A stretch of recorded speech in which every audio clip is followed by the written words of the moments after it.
pelaksanaan perayaan Misa Syukur memperingati masuknya misi Katolik di tanah Papua, yaitu di Fak-Fak, mulai dari 1894 sampai dengan tahun 2023. Usia agama Katolik di tanah Papua telah memasuki usia 129 tahun.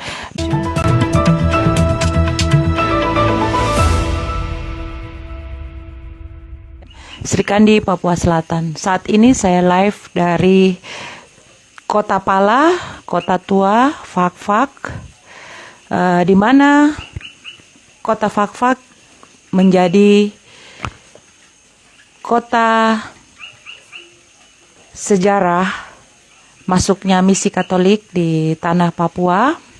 Dan bulan ini, bulan Mei, kita telah berada di usia 129 tahun masuknya misi Katolik di tanah Papua. Pada kesempatan ini telah hadir bersama dengan kita di sini. Pada saat dan kesempatan ini ada orang tua kami yang semangatnya masih tetap jiwa semangat muda. Dan juga ada tokoh-tokoh muda Katolik kita yang ada saat ini dari Pemkri, dari Pemuda Katolik, dan juga dari Dapur Harapan sebagai pencetus dan prakarsa bagaimana untuk kita bisa mulai untuk memperingati masuknya misi Katolik di tanah Papua.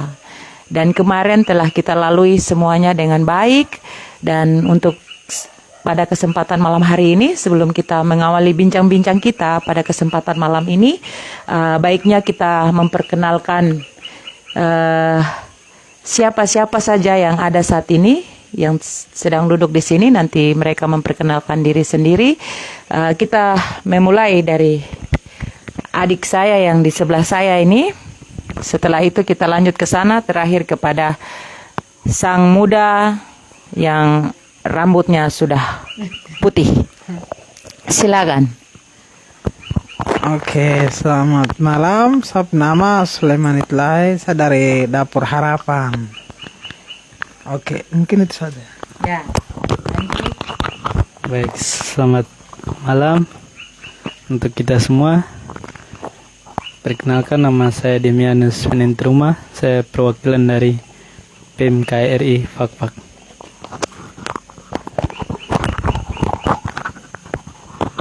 Selamat malam, saya Bartolomeus Nauri, Ketua Pemuda Katolik Komisariat Cabang Fak-Fak, Komda Papua Barat.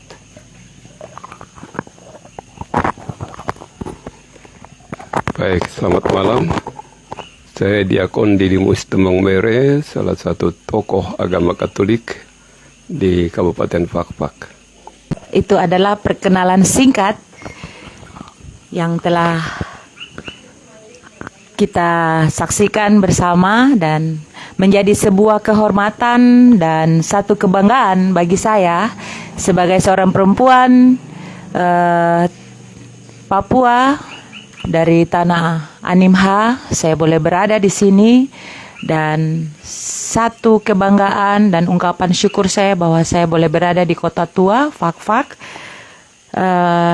Pada saat malam hari ini kita akan melakukan bincang-bincang ringan terkait dengan proses pelaksanaan perayaan Misa Syukur memperingati masuknya misi Katolik di tanah Papua, yaitu di Fak-Fak, mulai dari 1894 sampai dengan tahun 2023. Usia agama Katolik di tanah Papua telah memasuki usia 129 tahun.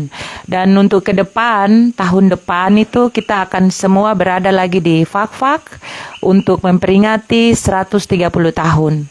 Maka untuk itu saya akan memberikan ruang pertama untuk saudaraku terkasih, adikku tercinta Sulaiman Itlai dari Dapur Harapan untuk menceritakan sedikit tentang cerita perjuangan untuk bagaimana kita memiliki satu misi bersama untuk menyukseskan hari besar masuknya misi Katolik di tanah Papua dan penghargaan apresiasi yang akan juga disampaikan oleh Pemkri, Pemuda Katolik, bahwa kegiatan ini boleh berjalan dengan baik dan lancar. Dan tak lupa kita mengucapkan banyak terima kasih juga kepada saudara-saudara Muslim yang turut serta dalam partisipasi penyelenggaraan misa syukur peringatan misi Katolik masuk di tanah Papua. Untuk itu kami serahkan kepada Saudara Soleh untuk bercerita sedikit. Silakan. Oke, terima kasih. Mungkin saya akan jelaskan sedikit mengapa kami mendorong gagasan tentang pentingnya ini Hari Misi Katolik di tanah Papua ya. Pertama, masalah yang kami lihat itu selama ini orang Katolik ya dari masing-masing komunitas wilayah atau kongregasi biarawan-biarawati kayak begitu biasanya merayakan hari ulang tahunnya toh. Mereka masuk di tanah Papua atau berkarya di tanah Papua, mengenang masa lalu, karya-karya mereka, misionaris itu sendiri-sendiri. Baru tidak ada perayaan bersama untuk merayakan Hari Misi Katolik begitu. Kami pikir tidak mungkin ya gereja sekaliber Katolik ini dia tidak memiliki sejarah gereja semacam itu toh. Gereja ini dia berdiri dan sekitar ribuan tahun, 2000-an tahun lamanya berjalan dalam sejarah yang cukup panjang. Jadi kami saya dan orang tua dan teman-teman lain pikir bahwa apakah kami ini punya sejarah tapi kita tidak pernah rayakan atau bagaimana begitu. Kami coba bertanya-tanya, ya ternyata benar. Ini kami punya jejak sejarah juga di tanah ini begitu, tapi tidak pernah rayakan. Biasa rayakan tapi hanya per keuskupan masing-masing memperingati masuknya Katolik di wilayah keuskupan masing-masing saja. Tapi secara regio setanah Papua atau ini itu belum pernah dan ini perdana. Iya, ini perdana dan masing-masing itu masih mempertahankan ego ya, ego keuskupan, ego kongregasi, tarekat, terus ego kewilayahan, tapi tidak berpikir sebagai gereja universal di tanah Papua ya. Itu perlu kita merayakan sama-sama itu. Belum pernah pikirkan itu, makanya kita coba dorong untuk bagaimana kita meluruskan sejarah dulu. Kami lihat itu sejarahnya belum jelas. Masing-masing orang menulis sejarah karya misi Katolik. Misalnya tarekat Yesuit, MSC, Fransiskan, Ordo Santo Agustinus atau Ordo Salib Suci dan lainnya. Itu mereka menulis sejarah mereka masing-masing, terus merayakan masing-masing, tapi tidak ada pandangan bersama. Pandangan bersama bahwa sebagai satu Katolik. Satu Papua. Karena itu bagaimana kita merayakan tuh belum ada. Kita dorong dengan kerinduan ya, dengan tujuan supaya ke depan tuh kita bisa punya Hari Misi Katolik. Dengan demikian Keuskupan Regio Papua ini, Keuskupan Agung Merauke, Keuskupan Jayapura, Keuskupan Manokwari Sorong, Timika. Ya, Keuskupan Agat dan Keuskupan Timika ini kita bisa merayakan bersama-sama di seluruh tanah Papua begitu. Itulah yang kita dorong kita prakersa dalam bentuk seminar, diskusi publik, lokakarya, atau melakukan testimoni, kumpul-kumpul dokumen. Ya, dan tahapan-tahapan sampai dengan puncak tanggal 22 dan 23 Mei kemarin itu Dapur Harapan mempersiapkan tahapan-tahapan untuk tiba di tanggal puncak itu. Tahapan apa saja kemarin? Iya, palingan kita dorong bangun komunikasi segala macam, tapi yang kerja di lapangan kan ada teman-teman yang luar biasa ini. Ya. Teman-teman Jadi ada Pemkri, seminar, terus mencari kelengkapan dokumen. Iya. Lalu untuk kegiatan pelaksanaan kemarin ini pembentukan panitia lokal Ya. di Fakfak untuk bantu melancarkan Ya. suksesi kegiatan perayaan misi Katolik Ya. di usia 129 tahun ini ya. Ya, Itu betul. dengan semangat gotong royong, satu tungku, 3 Iya. batu. Iya, di Fakfak. Di Fakfak. Ditanam Dan baham hal atau itu itu. terjadi di Fakfak saja. Ya. Tidak ada di tempat lain ya. Yoi. Oke. Baik. Ya, itu pengantar yang coba telah disampaikan oleh saudaraku Soleman Itlay. Dan selanjutnya kita kasih dulu kepada kami punya orang tua yang punya jiwa dan semangat muda sampai dengan hari ini. Jadi kita bergeser ke paling pojok. Saya sendiri sebenarnya sejak bertugas sebagai petugas pastoral, ini saya jujur harus katakan bahwa saya merasa sejarah ini belum perlu. Ternyata setelah saya diajak oleh orang-orang muda ini, terutama Soleh, yang saya tidak tahu dia tahu saya dari mana dan kapan, bagaimana dia langsung komunikasi dengan saya untuk minta ketemu. Lalu kita ketemu, kita bicara tentang sejarah gereja Katolik masuk di tanah Papua. Nah, spontanitas saya sambut, dan kita pada tanggal 22 Januari 2022 rapat perdana kita bentuk tim Dapur Harapan. Dan tim Dapur Harapan ini terdiri dari orang-orang muda yang cukup punya semangat yang tinggi, dan di kalangan orang-orang tua ya saya bersama dengan Bapak Pit Maturbongs, kami coba untuk bersama dengan anak-anak muda ini menggali, menemukan sejarah masuknya gereja Katolik di tanah Papua. Dan apa yang kami mau buat adalah sebelum terlambat, saya ingin memberikan sesuatu kepada orang-orang muda Katolik di tanah Papua ini. Dengan catatan satu Papua, satu Katolik. Supaya anak-anak muda ini ke depan tidak ada keterpisahan di antara mereka.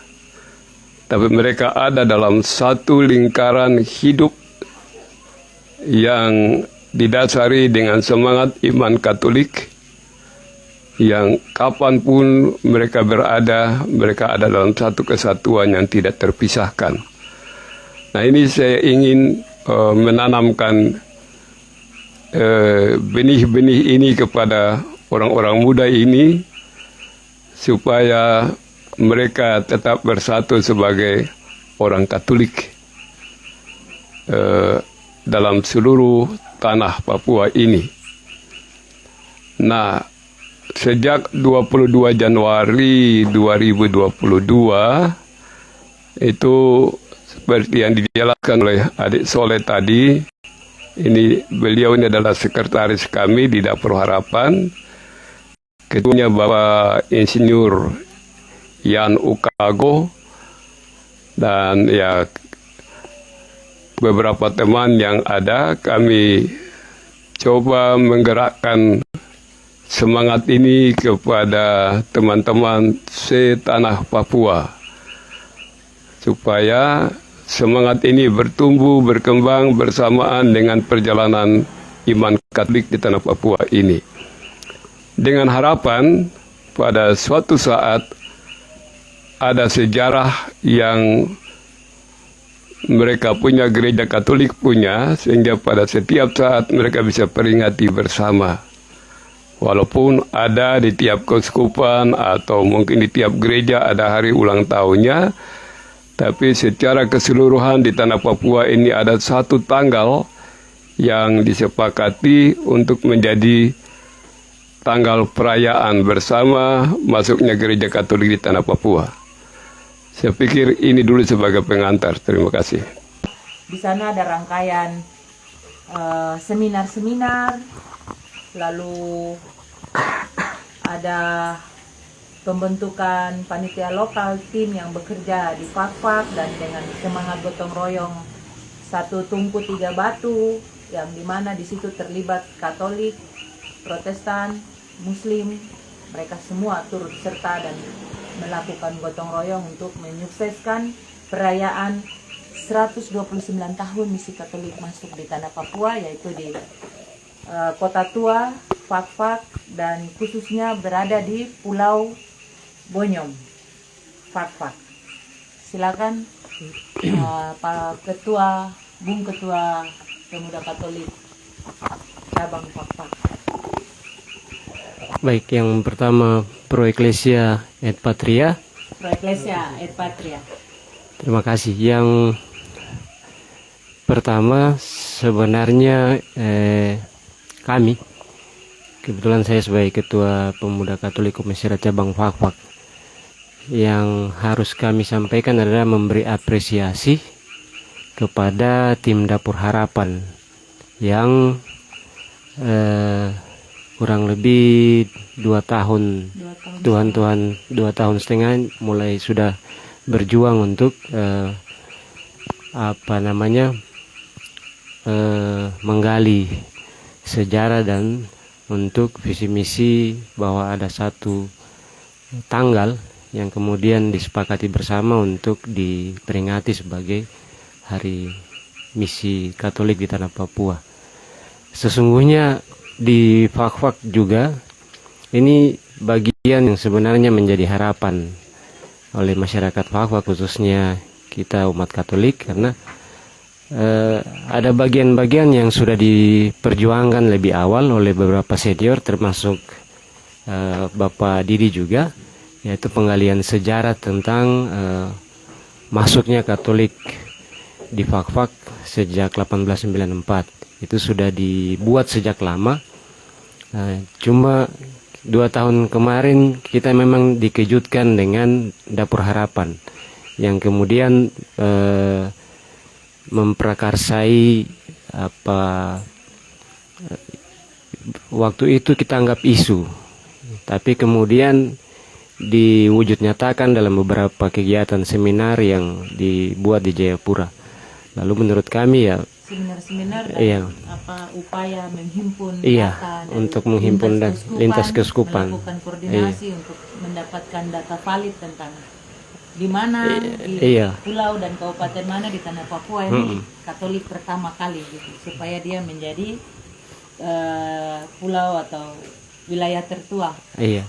dari misi Katolik masuk di tanah Papua ya. Iya, kemudian ya kita bersyukur bahwa dari pihak hierarki gereja merespon itu juga dengan baik, sehingga ya kita di Fak-Fak diinformasikan. Lalu tahun kemarin ya kita coba buat itu untuk skala TPW Fak-Fak dan berhasil. Artinya berhasil di kegiatan kemarin di tempat yang sama berdasarkan cerita yang sudah disiapkan oleh Bapak Didi dan rekan-rekan, kemudian berdasarkan hasil seminar dari Dapur Harapan yang dibuat di Jayapura, lalu beberapa referensi lain kita buat di tahun kemarin. Nah, setelah tahun kemarin kita buat untuk skala TPW, kita termotivasi untuk coba kita buat secara lintas keuskupan atau seregio. Ada 5 keuskupan di tanah Papua.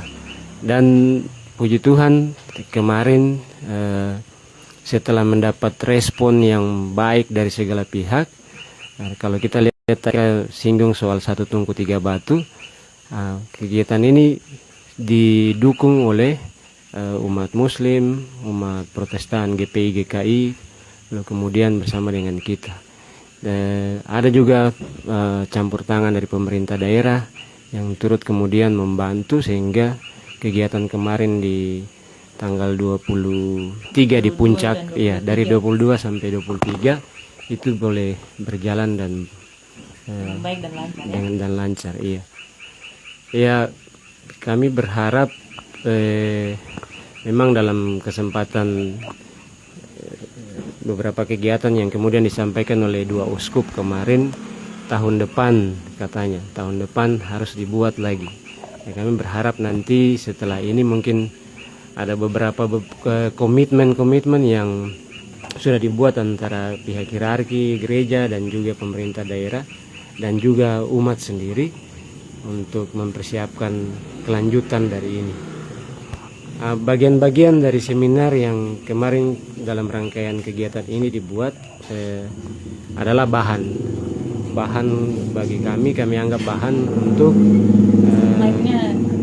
anggap sebagai bahan untuk kemudian kita sampaikan kepada petinggi-petinggi hierarki gereja untuk kemudian ada satu keputusan yang kemudian dibuat terkait dengan penetapan tanggal untuk perayaan misi Katolik di tanah Papua. Bisa momentum memperingati masuknya misi Katolik di tanah Papua di usia 129 tahun. Dari kacamata Pemkri cabang Fakfak, hal-hal yang menjadi ruang keterlibatan dalam momentum ini itu seperti apa? Silakan. Terima kasih atas waktu yang diberikan kepada kami dari perwakilan dari Pemkri. Baik, di kesempatan kali ini kami dari Pemkri juga sangat berharap bahwa sejarah itu sangat penting ya, sangat penting untuk membangun motivasi anak-anak muda atau mahasiswa yang ada di mana saja untuk yang beragama Katolik ini harus tahu jati dirinya sebenarnya, sehingga ke depan lagi itu ketika sejarah ini kalau sudah terungkap bahwa tanggal masuknya agama Katolik di tanah Papua ini itu sangat penting ya, sehingga tidak terjadi tolak ukur antar mahasiswa yang ada nih, sehingga kami sangat rindu untuk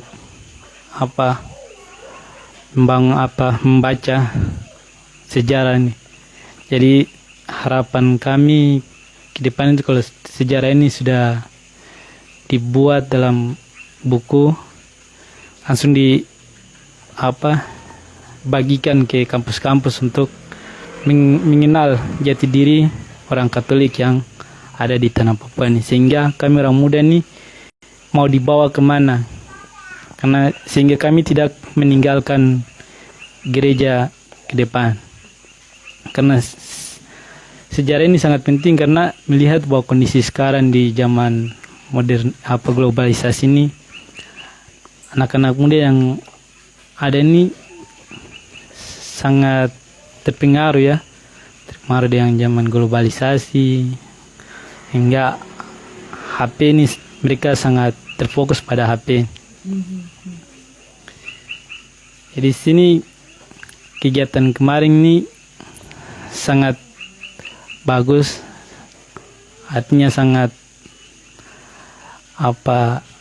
termotivasi ya dari Pemkri maupun orang-orang Katolik ini, sehingga bahwa di Papua Barat ini kan ada Injil masuk di tanah Papua, di kota di Manokwari. Sedangkan itu kan kalau Injil masuk ini kan dari versi Protestan. Sedangkan Otto dan Gessler. Ya. Sedangkan dari agama Katolik ini kan belum ada, jadi ya punya kerinduan besar. Ya. supaya Jadi seluruh umat Katolik setanah Papua bisa Iya. terpusat di satu titik. ya. Jadi kami juga punya kerinduan ya. Mungkin kalau tahun-tahun berikut ke depan lagi, ketika tanggal yang sudah ditetapkan itu menjadi hal yang baik buat dituliskan dalam bentuk sejarah dari kakak Daron dari Dapur Harapan ini, ketika itu sudah buat dalam hari masuknya agama Katolik di Tanah Papua ini, sehingga ke depan itu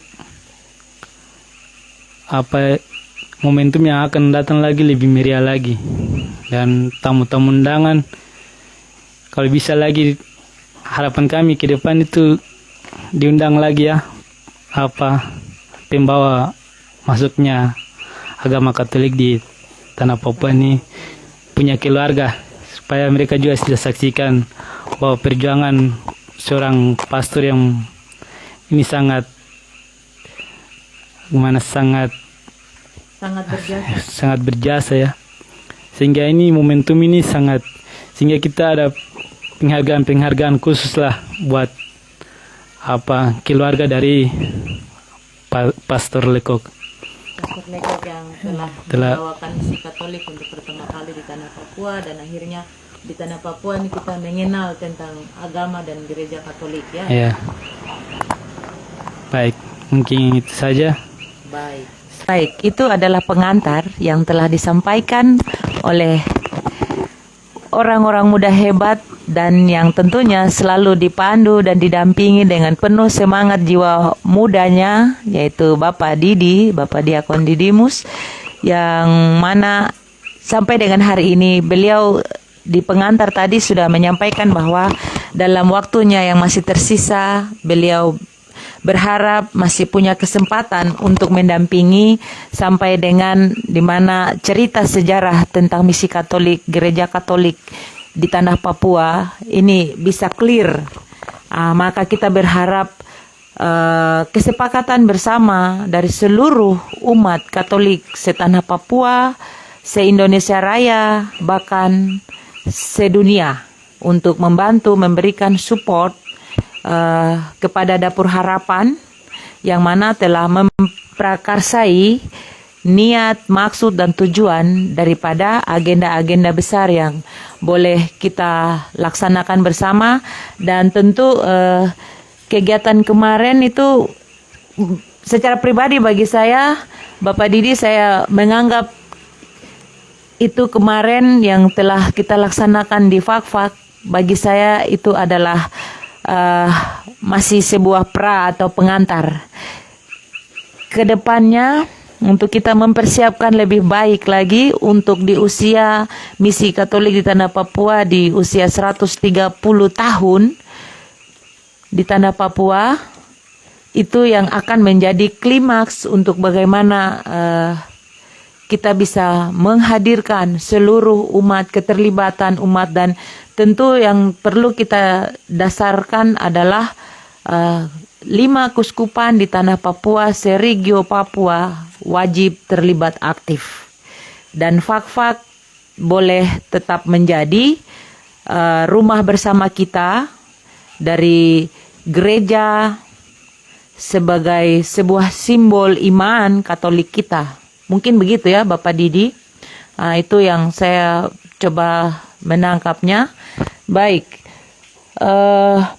Mungkin sedikit tentang kenapa harus di Fak-Fak. Kenapa harus di Fak-Fak? Terus siapa sih yang sebenarnya mengantarkan misi Katolik ini?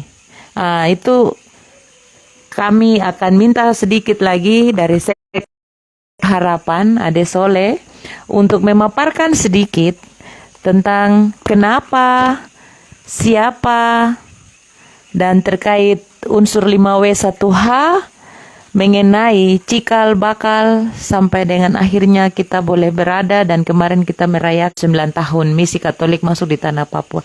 Tetapi siapa, kapan, di mana, oleh, dari, itu kita belum paparkan itu. Jadi untuk adik sekretaris Dapur Harapan, Soleman Itlay.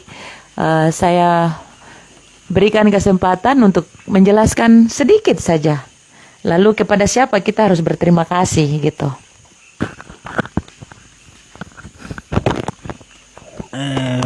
Kalau dari saya, kalau kita ukur mempertimbangkan beberapa catatan ya, itu soal ada beberapa dokumen sekitar usia sekitar 118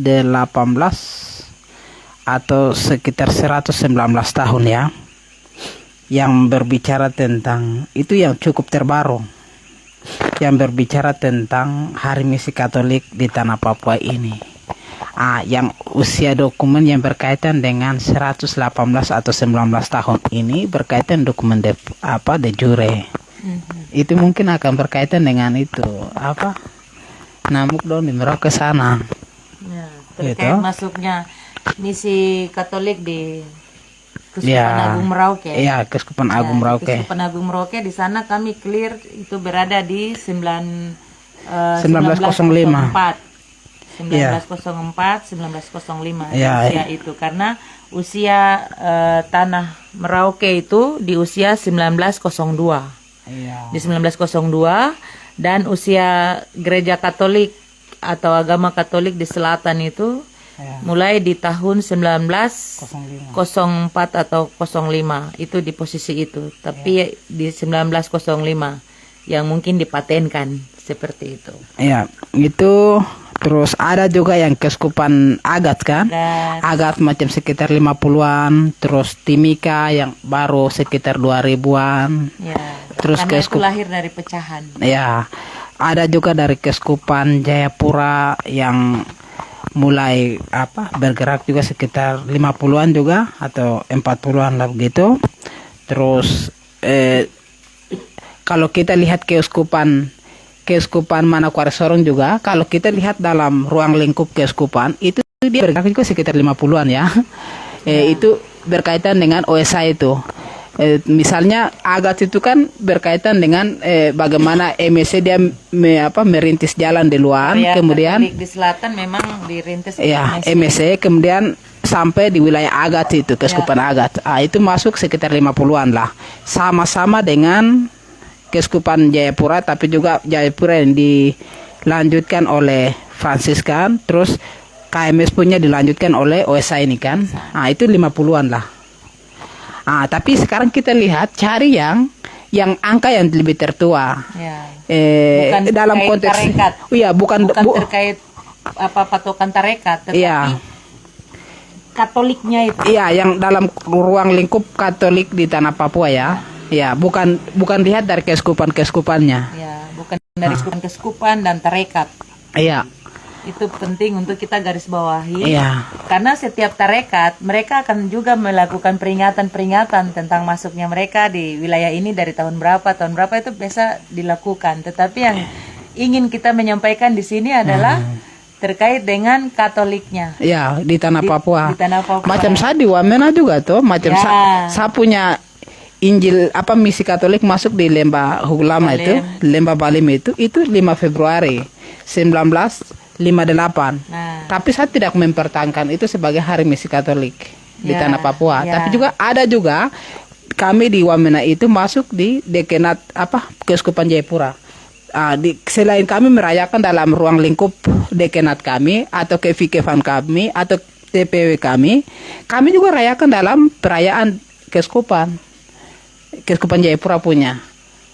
Tapi yang sekarang kita cari 5 keuskupan gabung ini orang tua dari Papua. Dari Merauke, Keuskupan Agung Merauke, Keuskupan Agat, Keuskupan Timika, Keuskupan Jayapura, Keuskupan Manokwari Sorong cari ini dalam konteks misi Katolik di Tanah Papua. Secara global. Umum, Secara global ya. Iya.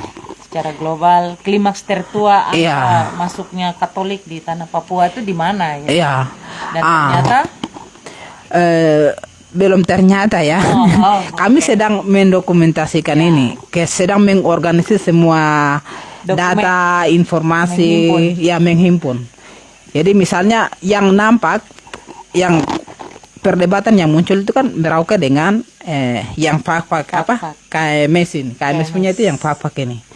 Merauke sudah tetapkan, sudah tentukan perda juga kan. Ya. Di sini kan belum ada perdanya. Ya. Tapi perdebatan muncul. Makanya kita mengorganisir itu. Ya. Kita tidak menyangkal yang di sana itu. Ya. Kita tidak mau macam Tarik ulur. ditarik ulur atau satu kesepakatan muncul kemudian ada perpecahan di sana, perdebatan pandangan di kemudian hari. Tujuan dari yang ini sebenarnya sejatinya tuh justru untuk mempererat lagi dan Mempersatukan mempersatukan. sebagai gereja yang universal, satu kudus apostolik di tanah Papua. Nah, dalam kemasan satu Katolik, Satu Papua. Oke. Itu mencakup itu unsur dasar gereja itu. Itu yang kita sedang cari, dan semua perbedaan-perbedaan itu kita sedang mengakomodir ini. Dan kemarin dalam seminar atau fokus diskusi grup di fak-fak sini, kami juga dorong merekomendasikan kepada para uskup. Artinya apa? Kami ini tim dapur harapan, teman-teman yang terlibat dalam panitia lokal dari mana-mana datang tuh tidak punya kewenangan penuh. Yang punya kewenangan penuh itu otoritas gereja ya, para uskup ini. Ya. Jadi kita sudah merekomendasikan ini bahan yang kami siapkan tentang sejarah misi Katolik ini. Yang telah dibahas Ya. yang berlangsung dalam Ya. beberapa hari sebelum Ya, ini barangnya sudah masak ini. Pikiran-pikiran yang beda-beda segala macam itu kami sudah satukan. Jadi kamu mau putuskan itu berdasarkan tanggal 14 Agustus di sana atau 22, 23 atau tanggal berapa lagi kamu mau kasih muncul tanggal baru silakan. dengan Tapi klasifikasi tahun-tahunnya itu kan sudah jelas di sana dalam rekomendasi ya. iya, itu sudah kami sampaikan. Jadi tugas kami sebagai awam atau imam yang terlibat dalam tim ini sudah. Selanjutnya tugasnya ada di para uskup. Identifikasi. Ya, tugas para uskup kita harap besok itu para uskup dalam pertemuan tahunan tanggal 6 sampai 9 Mei Juni 2023. ya di Jayapura nanti itu kita harap mereka membahas. Poin ini menjadi satu agenda pembahasan Ya. dalam pertemuan para uskup Ya, baru Papua. kalau mereka sudah putuskan nanti umat akan pikir ke depan kita harus bikin seperti apa. Gitu. Kita akan merundukan itu keputusan uskup. Pokoknya apapun konsekuensinya kami siap begitu. Ya, tapi intinya bahwa tidak mengurangi semangat, niat, maksud dan tujuan daripada dapur harapan menggagas dan untuk bagaimana tetap mencari dan dokumen-dokumen yang bisa menjadi sebuah rujukan Ya. untuk penentu. Dan hampir semua dokumen sudah bisa lengkap kemarin, hanya tinggal tersisa satu dokumen kalau tidak salah ya. Ya, kita Masih akan tinggal satu dokumen terkait dengan dokumen baptis. ya. Kita sedang akan itu menyiapkan itu supaya kalau orang mempertanyakan soal data-data segala macam kan tidak Dokumen ya, itu ya. barang ada begitu. Harapan sudah melakukannya untuk mengantisipasi kanker. Iya, dan dokumen itu juga sedang teman-teman yang lain beberapa profesor juga ada cari di Belanda sana. Ya, Terus itu luar biasa. harapannya macam besok kalau para uskup tetapkan tuh besok kita hadirkan macam keluarga dari Pastor Henry Nolens atau di Merauke. Kalau tetapkan di Merauke, kalau di Fak-Fak yang berpatokan pada Pastor Lekok, berarti kita akan hadirkan juga keluarga dari Pastor Lekok supaya mereka datang tuh kasih kesaksian lah. Ya. Dan kita akan berjuang untuk bangun komunikasi dengan mereka-mereka, Ya itu. keluarga-keluarganya. Ya. Tadi ditambahkan lagi oleh Bapak Didi, saya bersyukur kita bisa banyak belajar dari kami orang tua yang masih bisa ada bersama dengan kita. Silakan Bapak. Ya, jadi kalau secara de facto bicara tentang masuknya gereja Katolik di tanah Papua ini, jelas itu Cornelis Lekok SY itu masuk di Sekru pertama kali 22 Mei 1894. Dan selama 10 hari berhasil membaptis sekitar 73 orang Katolik, mulai dari daerah pegunungan di Torea dan sekitarnya. kemudian kembali lagi, kedatangan kedua kali itu lewat Langgur, dan tiba tanggal 1 Mei 1895 di Pantai Raduria. Sudah itu lanjutkan ke Pulau Bonyom dan mulai bangun pastoran, sekolah sederhana. Dan sebagai bukti sumur tua Lekok yang masih ada, dan itu digali pada saat beliau ada di Pulau Bonyom ini. Kalau dikirakan sumur ini usianya sudah 128 tahun. Ini saya kira salah satu bukti yang pasti masih perlu dibuktikan secara ilmiah. Saya tidak tahu itu nanti anak-anak muda dong cari jalan bagaimana caranya untuk membuktikan itu. Tapi sumur tua itu ada, dan itu salah satu bukti. Selain itu juga di Pulau Bonyom itu dibaptis sekitar 86 orang dari kampung-kampung sekitar itu. Sedangkan sekolah yang dibangun itu dia pertama kali mulai mendidik sekitar 16 anak. Dari 16 itu dibaptis dan bersama dengan beberapa puluh orang lainnya. Nah, dengan ini saya merasa memang secara de jure itu kita belum bisa katakan ada, karena ini harus kita buktikan dengan paling tidak ada surat baptis. Nah, catatan surat baptis ini yang kita masih mengalami kesulitan, ya kita harus cari. Kalau tidak di Langgur waktu itu, yang menurut catatan-catatan sejarah dari beberapa sumber, itu Pastor van der Heyden datang setelah Lekok itu musibah di Pantai Kipia di Timika pada tanggal 26 Mei 1896. Maka Pater van der Heyden datang untuk menjemput barang-barang yang ada di Pulau Bonyom itu, lalu stasi itu ditutup. Mereka kembali ke Langgur bersama dengan guru Christianus Pelitimo, seorang guru yang dibawa serta oleh Pastor Lekok untuk mengajarkan bahasa Melayu kepada murid-muridnya. Nah, itu mungkin sedikit catatan bahwa Pater Lekok memang meninggal di Pantai Kipia dan stasi ini ditutup. Tetapi umat yang dibaptis itu tidak mati. Mereka tetap merindukan kelanjutan daripada perkembangan gereja Katolik di tanah Papua. Maka 3 pemuda dari Sakartemin telah berangkat ke Langgur untuk minta gereja Katolik kembali ke tanah Papua. Nah, ini saya kira karya Roh Kudus juga yang boleh mendorong 3 pemuda ini untuk kembali datang ke Langgur untuk minta kembalinya gereja Katolik di tanah Papua ini. Kita harus bersyukur bahwa gereja tidak mati, tapi gereja terus berkembang. Berkembang dan hidup sampai dengan saat ini 129 tahun. Dan ini yang harus kita gumuli, kita perjuangkan sampai dengan nanti diputuskan oleh para uskup sebagai yang berwenang tanggal berapa yang menjadi keputusan mereka.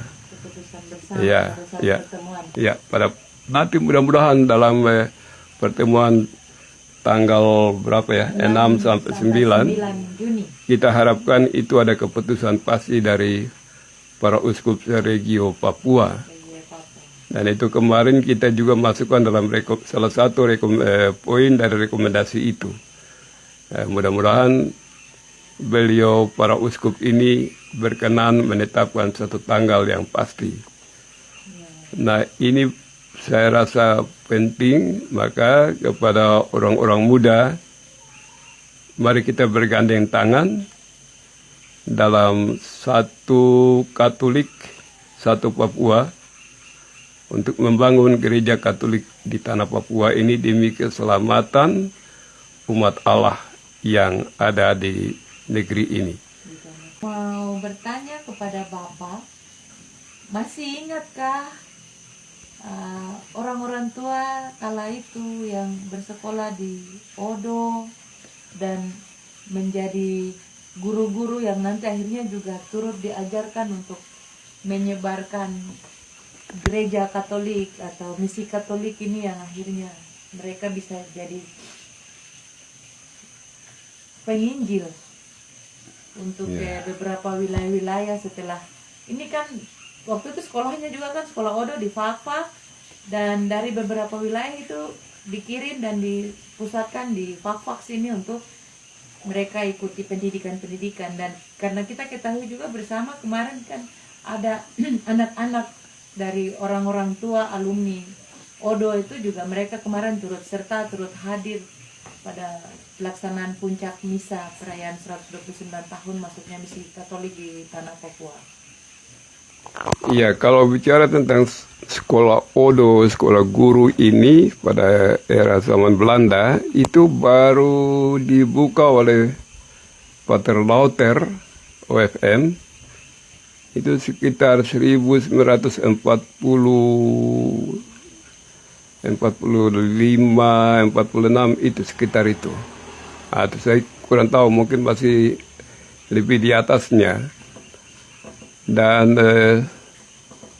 Odo ini dibuka untuk mendidik anak-anak orang-orang Papua menjadi guru yang nanti sebentar kembali ke daerah masing-masing untuk mengajar baik mata pelajaran umum, tapi juga sebagai katekis di tempat di mana mereka ditugaskan. Dan itu kemarin itu ya salah satu itu Monsinyur Januarius Theophilus Matopayo PR, itu bapaknya, saya kemarin lupa disebut bapaknya, nama siapa itu? Lukas Yo. Itu memang ikut pendidikan di Odo, sekolah guru waktu masih Belanda itu. Dan saya lihat beliau sangat bersyukur bahwa bapaknya pernah ikut pendidikan di sini dan kembali menjadi guru yang mengalirkan rahmat Tuhan itu kepada saudara-saudaranya. Dan bukan hanya dia, masih ada beberapa orang lain termasuk Ibu Ros Muyasin. Itu bapaknya juga pernah ikut pendidikan di sini, di Fakfak ini, dan dengan semangat tinggi ibu ini juga memberikan kesaksian luar biasa. Dan begitu banyak, baik dari Paniai, dari Kokonau, dari Maibrat, mana lagi itu, dari Biak ada, dari Jayapura, Hollandia, itu orang Sentani juga ikut pendidikan di sini. Saya tidak ingat persis tapi ada. Nah, jadi yang tadi singgung 73 anak itu pada waktu Lekok ada di Sekru. Itu bukan pada masa Odo, tidak. Masa Odo itu sudah berkembang sangat luar biasa. Ya. Pertanyaan saya tadi yang saya maksud adalah tentang sekolah Odo, yang mana para orang tua kala itu bersekolah dan jumlahnya berapa, lalu terkait dengan yang dibaptis oleh Pater Lekok pada masa itu. yang mana saat ini kita masih sedang mencari dokumennya untuk ketetapan tahunnya, tetapi yang ingin kita pertegas dan perjelas di sini adalah kurang lebih peserta yang dibaptis itu tadi. Jadi Ya. itu ada 2 poin Bapak, tapi memang yang baptis itu tidak berkaitan dengan Odo, tetapi dalam kesempatan ini saya meminta kepada Bapak untuk bisa membantu menjelaskan supaya ini juga menjadi sebuah cerita sejarah yang bisa diketahui juga oleh publik dan generasi muda Katolik setanah Papua untuk bisa diketahui bersama, karena saya secara pribadi pun saya juga baru mendengar dan menyaksikan langsung di Kota Tua Fak-Fak. Demikian Bapak. Iya. Jadi memang kalau Pater Lekok memang dia baptis itu tadi saya sudah sampaikan, 73 di Sekru dan 86 di Pulau Bonyom. Sesudah itu ya tidak ada kelanjutan karena beliau kena musibah itu. Sedangkan Odo sendiri itu baru tahun 1940-an ke atas itu. Saya tahu 50-an. Itu baru buka Odo oleh tarekat OFM ini.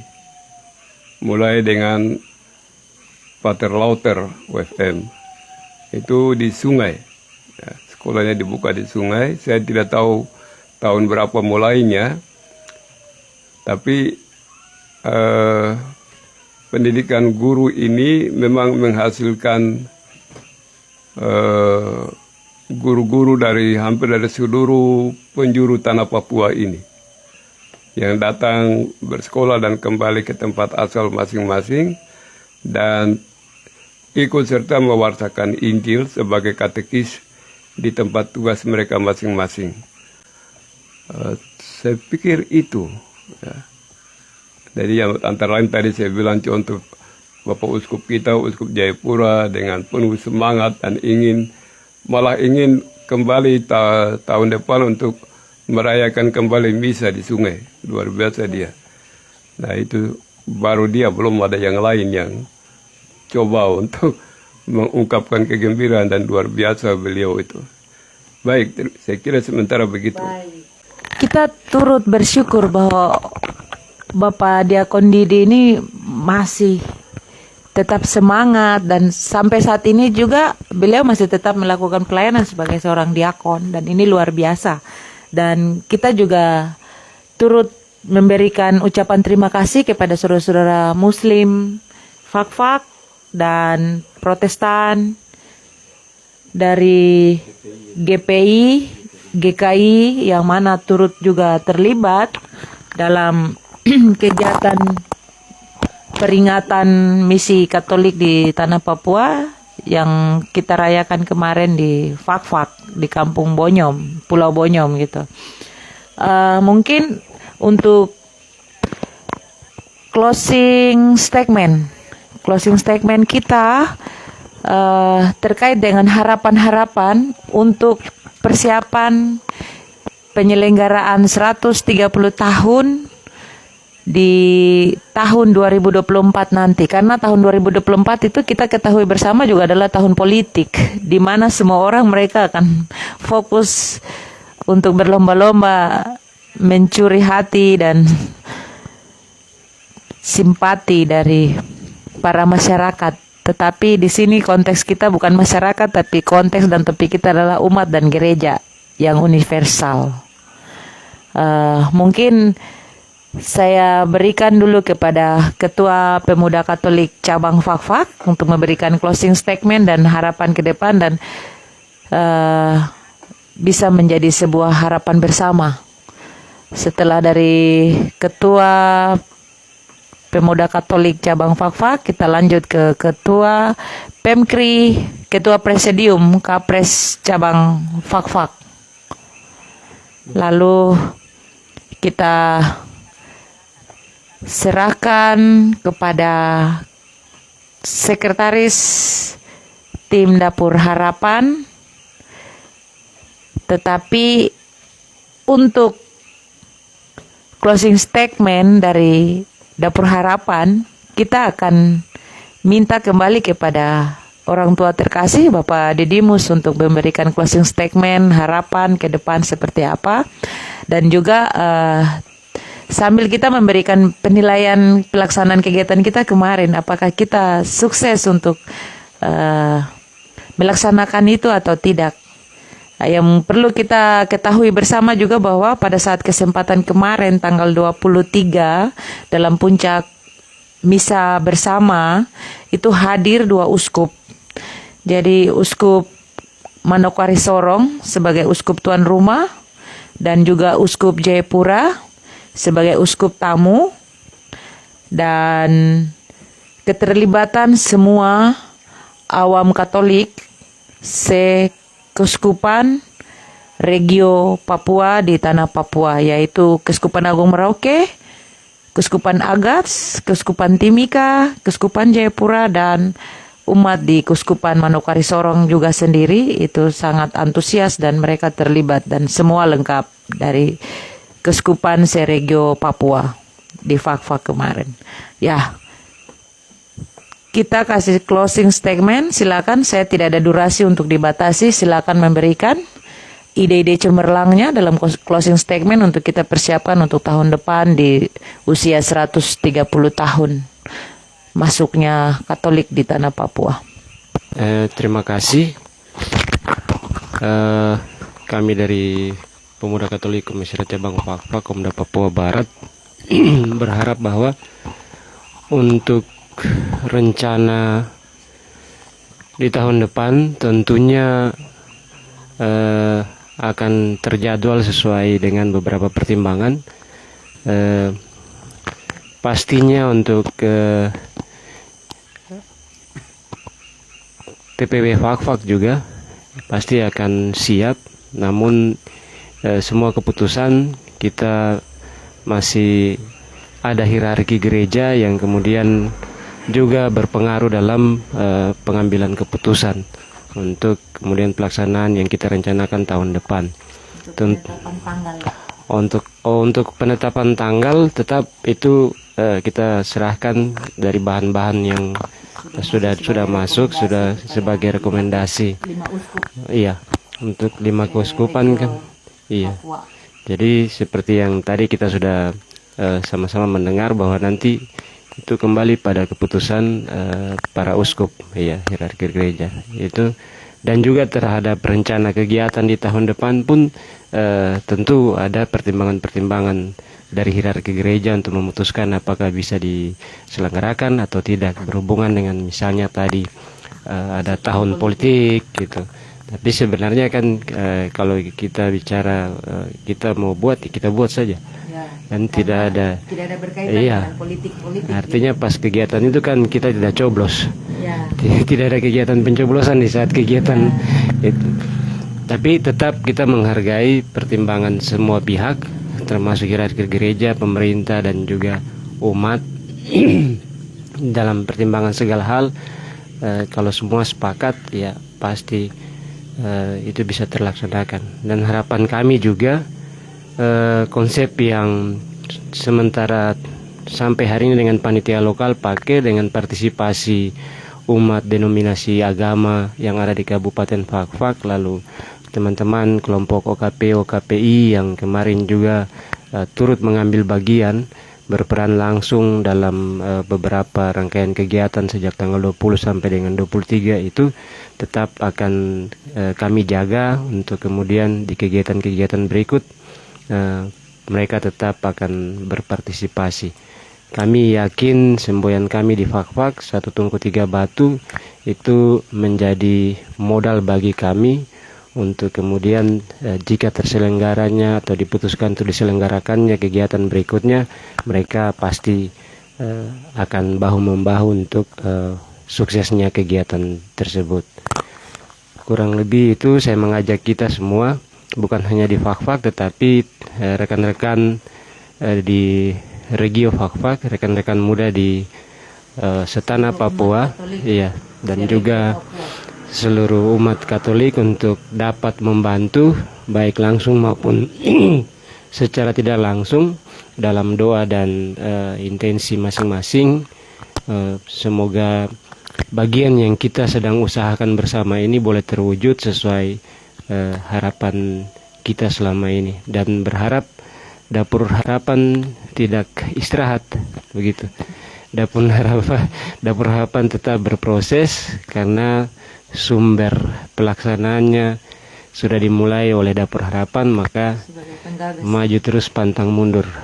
Kita umat siap untuk mendukung. Sebagai umat dan sebagai organisasi pemuda Katolik siap support dan Iya, ini mensukseskan, ya? kakak ini kan secara otomatis kita pakai label Katolik di belakang, maka pasti di belakang di belakang kegiatan-kegiatan yang seperti ini pasti kami ada di situ. Ya. Baik secara teknis, konsep dan lain-lain. Pasti keterlibatan Secara fisik pun. iya. Ya. Kurang lebih itu, berharap teman-teman sekomcap, sekomda di Tanah Papua juga dapat memberikan support, ide dan gagasan terhadap Dapur Harapan mungkin, karena Dapur Harapan ini yang kendali sementara masih sebagai kendali untuk memprakarsai maksud dan tujuan tadi untuk Hari Misi Katolik di Tanah Papua, sehingga ada ide, saran dan gagasan, mohon agar kita rekan-rekan muda Katolik, baik pemuda Katolik maupun PEMKRI ya, untuk bisa memberikan sumbangsi pikiran dan lain-lain. OMK. Iya, OMK, kelompok kategorial dan lain-lain, WKRI sebagai ormas juga di Katolik sangat berperan. Aktif dan partisipasi Iya. diperlukan. Iya, berharap kalaupun tahun depan akan diselenggarakan, maka kami di Fakfak siap untuk melaksanakan. Terima kasih. Baik, kita lanjut kepada Kapres PEMKRI cabang Fakfak. Perwakilan. Oh, Belum- oke. belum jadi. Perwakilan PEMKRI cabang Fakfak. Oh, ya. Silakan. Baik, terima kasih atas waktu yang diberikan lagi. Itu harapan kami ke depan ya, kami akan menjalin komunikasi, tapi terkait tadi dengan keputusan tanggal jadinya ini, itu masih ditolak ukur ya, masih diperdebat oleh para uskup. Jadi kami akan tunggu keputusan akhir dari para uskup, karena menjelang tadi yang ada Bapak tadi bilang dari Injil masuk agama Katolik masuk, ini kan ada guru-guru Katolik yang datang dari Jayapura, dari mana-mana lagi datang, ada menuntut ilmu jadi patokan kami mudah-mudahan Bapak Uskup dan teman-teman dari Dapur Harapan bisa patokan dari tanggal itu, karena kami sangat rindu ya, karena bagaimana kalau di tempat lain kan masih hari jadinya itu masih, tapi kalau di di Katolik di Fakfak ini kan sudah 129 tahun, bisa mau 30 lagi tahun depan lagi, jadi Jika merujuk dari usia tahun 1894. ya, jadi harapan kami tetap konsisten dengan ini, sehingga dari tidak hanya beberapa paroki atau yang menyiapkan hajatan ke depan nanti, mudah-mudahan kalau ada bisa bekerja sama dari gereja-gereja lain, yang paroki-paroki lain yang ada di luar Fakfak ini juga bisa turut mengambil bagian dalam Partisipasi. ya, karena ini harga diri dan jati diri kami. Oke, Jadi kami tetap konsisten dan mengajak teman-teman OKP dari kampus-kampus lain dan organisasi-organisasi lain untuk dapat melibatkan diri dalam acara atau acara dan kegiatan tersebut yang akan dilaksanakan pada tahun depan. Dan kami tetap berfokus, walaupun tahun itu adalah tahun politik, tapi kami tetap berfokus pada kegiatan yang akan dilaksanakan. Baik, itu saya dari kami. Terima kasih. Baik, di tahun depan untuk di umur 130 tahun nanti itu kita kemas lebih baik lagi. Kami harapkan suara kenabian dari orang tua kami yang masih memiliki jiwa muda dalam closing statement. Silakan Bapak. Baik, terima kasih. Mungkin saya perlu jelaskan dulu tentang bagaimana kehidupan umat beragama di Fak-Fak ini. Suku Bahamata itu menganut filosofi idu-idu manenina jujur. Cinta kasih, saling mengasihi, dan situasi saling mengasihi itu menciptakan rasa damai, tenang, dan itu berakar pada satu hati, satu keluarga yang tidak bisa terpisahkan satu dengan lain. Supaya diketahui bahwa di Fak-Fak ini, satu marga itu ada menganut 3 agama. Islam, Katolik, dan Protestan. Ini dalam satu marga. Contoh saya lihat saya sendiri, dari marga Temong Mere itu, Sekda Fak-Fak, Ali Baham Temong Mere itu Islam. Saya Katolik dan keluarga saya, Ibu Pendeta Lis Bahba Temong Mere itu Protestan. Dan ini tidak membuat kami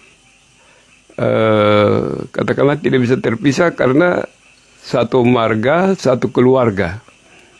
Demikian juga dengan marga-marga lain. Dan ini yang membuat kami di Fak-Fak ini, kalau merayakan Natal, itu yang Muslim misalnya, ya sudah mereka yang siapkan. Dan sebaliknya, atau kalau bangun tempat ibadah, ada yang kalau bangun masjid, ya di satu tempat ada yang ketua panitianya Kristen. Juga sebaliknya. Nah ini tidak asing untuk kami di Fak-Fak ini karena berdasarkan pada filosofi tadi. Nah itu kenapa sampai kemarin bisa saksikan sendiri perayaan kemarin ini ada keluarga Muslim yang datang. Itu bukan orang lain, itu keluarga dalam keluarga itu. Jadi tidak ada masalah. Oke, itu pertama. Yang kedua, menyangkut penetapan tanggal tadi, ya kami kemarin dalam kesimpulan yang kami buat dan rekomendasikan kepada para Bapak Uskup, nah itulah sebagai hierarki gereja ya, kita punya pimpinan tertinggi di keuskupan itu Bapak Uskup. Nah, kita ada 5 keuskupan di Regio Papua. Maka kita menyerahkan kepada para uskup untuk mempertimbangkan dan memutuskan. Sudah barang tentu kami kasih juga data-data yang lengkap. Mudah-mudahan dengan data yang ada, mereka akan memutuskan mana yang dijadikan tanggal masuknya gereja Katolik di tanah Papua. Maka saya himbau kepada seluruh umat Katolik di tanah Papua untuk tidak kecewa atau apapun kalau itu keputusan terjadi oleh pimpinan keuskupan, para uskup kita. Itu wewenang mereka secara hierarki gereja. Kemudian yang ketiga, saya sendiri sangat mengharapkan kepada generasi muda bahwa kalian itu adalah satu Katolik, satu Papua. Maka tidak boleh terkotak-kotak. Walaupun dalam organisasi kategorial ada pemuda Katolik, ada PMKRI, ada OMK, ada wanita Katolik dan sebagainya. Tapi kalian adalah satu sebagai orang Katolik, satu Papua, satu Katolik. Maka mari saling bergandengan tangan dengan semangat kesatuan dalam hari Pentakosta besok kita rayakan bahwa Yeskiel menubuatkan bahwa dia menerima perintah dari Allah karena roh Allah yang hidup yang dicurahkan padanya untuk menubuatkan kehidupan, keselamatan umat Allah dalam dunia ini. Nah, ini saya rasa ini penting bahwa kita semua ada dalam karya Roh Kudus. Maka percayalah dalam karya Roh Kudus itu kita sekalian akan menemukan kebenaran firman Tuhan. Maka tetap bersatu, bergandengan tangan, bekerja dengan tekun dalam semangat cinta kasih dalam Tritunggal Maha Kudus. Mungkin ini yang saya dapat pesankan, dan terus menjaga kesatuan dan persatuan dalam iman, dan ingat pesan Tuhan dalam hukum cinta kasih. Cinta Tuhan dan cinta sesama. Maka dengan demikian kita semua boleh hidup dalam damai dan sukacita Allah. Saya kira ini yang dapat saya sampaikan. Terima kasih. Ya, terima kasih untuk para narasumber kita pada malam hari ini, yang mana kita sudah berbincang-bincang kurang lebih 1 jam. Schedule di awal gambarannya adalah 20-30 menit, tetapi sangat luar biasa. Kita berada di durasi 1 jam lebih. Kita sudah live bersama, berdiskusi bersama untuk menyampaikan terkait dengan hal-hal yang telah kita laksanakan di Kota Tua, di Fak-Fak, secara khusus di Pulau Bonyom. Dan saya pun mengucapkan banyak terima kasih karena saya masih boleh mobile ke pulau tersebut pada siang tadi, dan saya pulang pada sore hari bersama-sama dengan Bapak dan rekan-rekan adik-adik yang sedang berada bersama saya pada kesempatan malam hari ini. Ade Soleman, saya berikan engkau 1 menit, silakan untuk engkau menyampaikan apa yang bisa kau sampaikan pada kesempatan ini untuk tahun depan. Singkatnya mungkin ya kita partisipasi umat itu yang diperlukan ya di seluruh keuskupan di tanah Papua. Jadi bukan hanya umat, tapi kami lihat juga partisipasi pastor itu juga penting ya, klerus itu. Ini kemarin yang hadir tuh hanya para umat saja ya, kebanyakan umat. Padahal pastor-pastor terlalu banyak. Memangnya ini apa? Hari Misi Katolik ini hanya umat saja kah? Ya kan untuk semua toh. Bukan juga untuk orang Papua asli saja, tapi juga non Papua juga. Jadi kita bicara tentang satu Katolik, satu Papua, itu tidak ada perbedaan. Jadi semua wajib untuk berpartisipasi. Itu yang penting. Jadi Ya, baik. Mungkin terkait keterlibatan klerus, ini sebenarnya menjadi catatan kita bersama untuk kedepannya membangun komunikasi intens, komunikasi yang baik agar keterlibatan ini bisa terjalin juga dengan sangat baik. Mungkin ini adalah satu kekurangan yang mungkin belum kita lengkapi. Semoga di tahun depan ini bisa menjadi sebuah catatan-catatan yang bisa kita lengkapi untuk di tahun depan.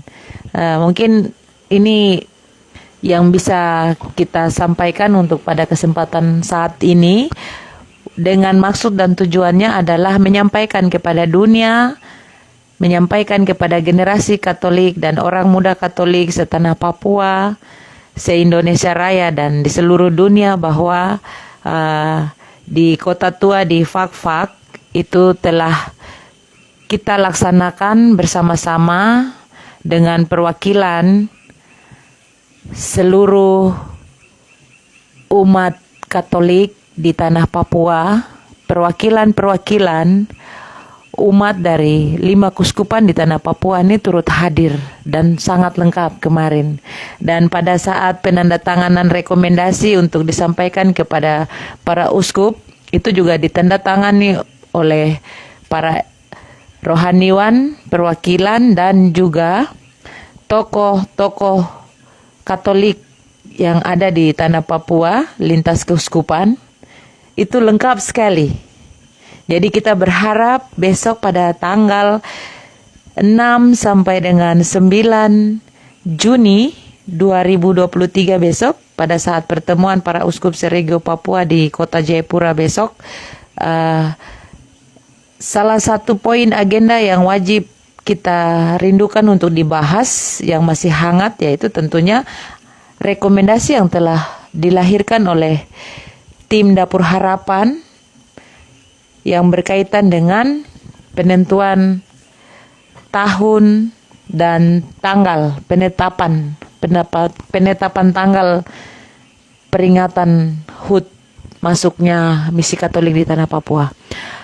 Itu menjadi harapan kita bersama untuk seluruh umat Katolik setanah Papua, ya, Bapak Didi.